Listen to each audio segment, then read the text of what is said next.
Another video has been released, capturing Ukrainian kamikaze drone attack near a military aerodrome in the territory of a military museum in Russian capital Moscow and Moscow region. The video footage shared on Telegram channels shows a kamikaze drone striking the Kubinka district, where a Russian military airfield is located. According to reports, there have been several drone attacks on this area. A powerful explosion followed the strike. According to the Russian Defense Ministry, 63 drone attacks have been recorded in the Moscow region in the past 2 days. Despite the ministry's claims that the Ukrainian drones were shot down by air defense systems, footage taken by local residents and shared on Telegram channels shows that some of those drones managed to hit Russian targets. It should be noted that on May 21 and 22, restrictions were imposed at Moscow airports due to drone attacks, and flights were postponed. Ukraine launched large-scale drone attacks across Russian regions overnight on May 22. Russia said Ukrainian drones were downed over Moscow as well as Oryol, Kursk, Belgorod, Tula, Kaluga, Voronezh, Lipetsk, Smolensk and Bryansk regions. Kyiv hasn't commented on the attacks. Ukraine regularly launches drone attacks against Russian military and industrial facilities to undermine Kremlin's ability to wage the war.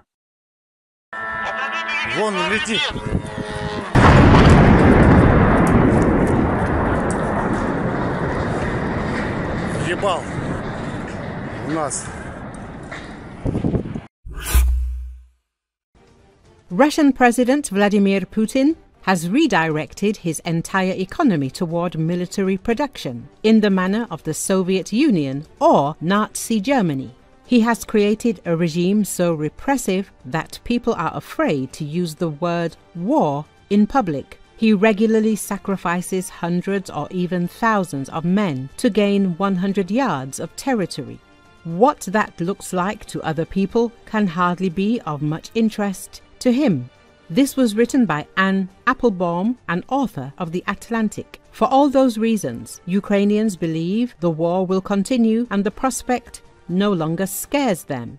Partly this is because they have no other choice. Unlike the Russians, who could withdraw from the battlefield and go home at any time, the Ukrainians cannot withdraw from the battlefield. If they do, they will lose their civilization, their language and their freedom. Under Russian occupation, the mayor of Lviv and the journalists at the Lviv Media Forum would end up in prison or dead, just like their murdered and imprisoned colleagues in Russian-occupied Ukraine today, she said. More to the point, Ukrainians are confident that they can continue fighting, even without the same level of American support. The Ukrainian army is not retaking territory as it did in the autumn of 2022, nor does it have plans for a major new counter-offensive. But neither is it losing. The tanks and heavy equipment that Ukraine needed from others don't matter as much as they did 2 years ago. The Ukrainians still need American intelligence and anti-missile defenses to protect civilians in their cities. They still get weapons and ammunition from Europe. But on the front line, this conflict has become a drone war, and Ukraine both produces drones, more than 2 million last year, probably twice that many this year, and builds software and systems to run them. In February, a Ukrainian unit deployed the first of what it hopes will be several hundred fighting robots. Last month, a Ukrainian sea drone took down a Russian airplane. One brigade has designed a drone that can reliably take out a Shahed, the Iranian drones that are used to kill Ukrainian civilians, Anne Applebaum said.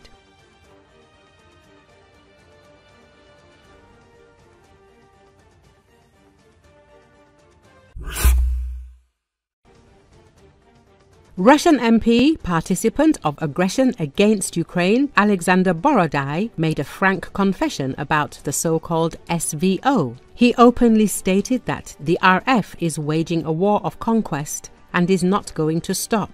Borodai shared all his revelations with the Russian propaganda resource Tsargrad. Borodai admitted that the new round of aggression against Ukraine had failed. According to him, the Kremlin had planned a completely different outcome of the SVO, However, in 2022, the Russian Federation faced fierce resistance from Ukraine and its Western allies. Expectations are a little out of line with reality. We expected that we would defeat the enemy quickly, easily, effortlessly.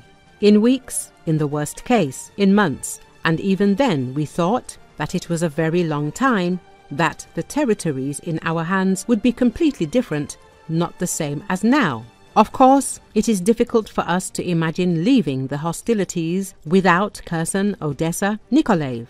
Of course, we were going to quickly defeat the armed forces of Ukraine.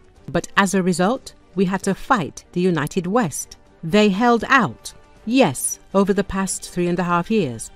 SVO has achieved some improvements in the situation at a fairly high price. The main achievement of SVO is that Russian society has shaken up and cleaned itself up, Borodai said. Thus, the Russian MP also objected to what Putin said. Borodai admitted that 2014 was the first round of Russian aggression and not the Donbas uprising. Moreover, according to the Russian deputy, the Russian Federation intends to attack Ukraine again as soon as it regains its strength. The ceasefire will end very quickly. I believe that such agreements can last from 6 months to several years. If this war ends in the near future, another one will almost inevitably follow. This is quite obvious. Where is there to hide? The first war was in 2014 to 2015, then a break. Now another big war. This is another round, Borodai said. Earlier, Borodai called Russian soldiers superfluous people and expendable material. According to the criminal politician, representatives of the lower classes who do not earn more than 20 to 40,000 rubles in civilian life are sent to the front. But in war, they have the opportunity to earn 220 to 250,000, and they are bought like meat. Denis Kazansky, commenting on the speech of the accomplice of the occupiers, recalled that Alexander Borodai is not only one of the founders of the DPR, but also formed the Union of Donbas Volunteers, which now mainly consists of the 7th Separate Guards Motorized Rifle Chistyakovskaya Brigade.